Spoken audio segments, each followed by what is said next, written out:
Today, we have two stories about Russian prisons, quite frankly. A number of you wrote to me yesterday and you sent me an article about a teacher being imprisoned for political speech in Russia and said, David, is this the woman who called into your show a few months ago? Now, I've already looked. I don't believe it is the same woman unless the woman who called in was deliberately giving wrong information about where she teaches and different things. But it is a very cautionary tale about what exactly was said by our caller and what she feared because of her political views. So let me reset it for you.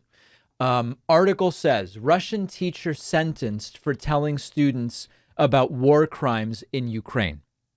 This article is about Irina Gen, who received a 5-year suspended sentence and has been barred from working in state schools. And if you read the article, it says this is a school teacher in a provincial Russian city. She got a suspended sentence because she spoke out against the Kremlin's invasion of Ukraine.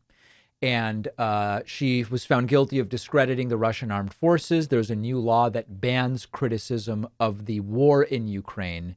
And she got a 5-year suspended sentence and is barred from working in state schools for 3 years.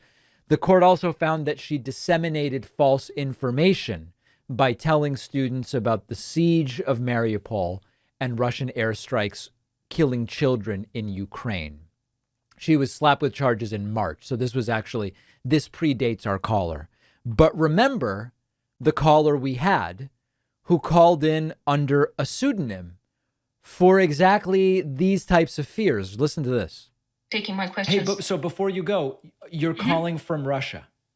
Yeah, from Moscow. And so would you say the general sentiment there is that people like the invasion of Ukraine or people are against the invasion of Ukraine?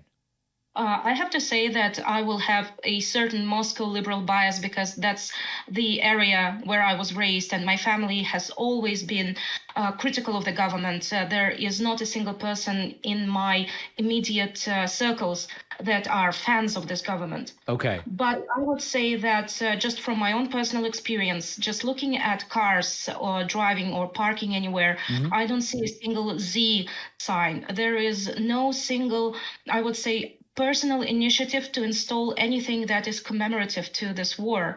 All I've seen is a state council, local efforts, which are sponsored from the state, from the federal budget, to try and convince people to engage in such practices. And some type of coercion that's happening, for example, in kindergartens. Oftentimes parents discover that the school trip or the kindergarten trip they send their children to was actually a sort of patriotic event. Boy. Because they then later find pictures of their children posed in the letter Z on social media or something. That's the patriotic education Trump keeps talking about. Now, listen, do you feel safe expressing your views antagonistic to the government?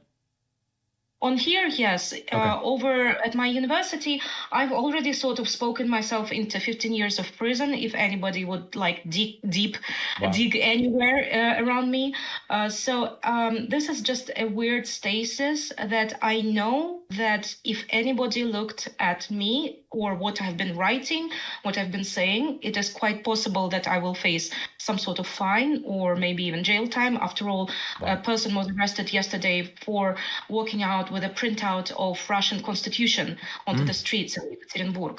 So obviously not the same person. Our caller called in May, and we know that Irina Gen was already under prosecution starting in March. So not the same caller, but these are not unfounded fears. And thankfully, Irina Gen has only received a suspended sentence and can no longer teach in state schools and will not be imprisoned. But these are real concerns. And this is what so many right wingers are impressed with, quite frankly. This is the type of they find Putin to be incredibly strong. It's sort of like when Duterte is strong because he encourages the killing of drug dealers. It is a crazy world out there. And these authoritarians are actually gaining support around the world, including from Americans in the United States, in the American right wing. Very scary stuff. Who doesn't love a good cereal? The crunchiness, the sweetness, it satisfies in a serious manner. But then you grow up and now all the healthy cereals are boring and bland and they get soggy. And this is where Magic Spoon comes in. It is that sweet, crunchy texture you loved from childhood with 0 grams of sugar, only 4 to 5 net carbs, perfect if you're doing keto, only 140 calories per serving, and packed with 14 to 15 grams of protein. Magic Spoon spent years developing the recipes. It's really the only cereal on the market to get the texture and the flavor right without the sugar and without a ton of carbs.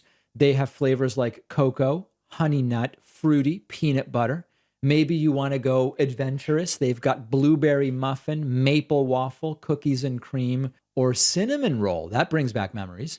I love Magic Spoon. The whole team does. But if you don't, you'll get a full refund. But I know it's about to become your new favorite cereal.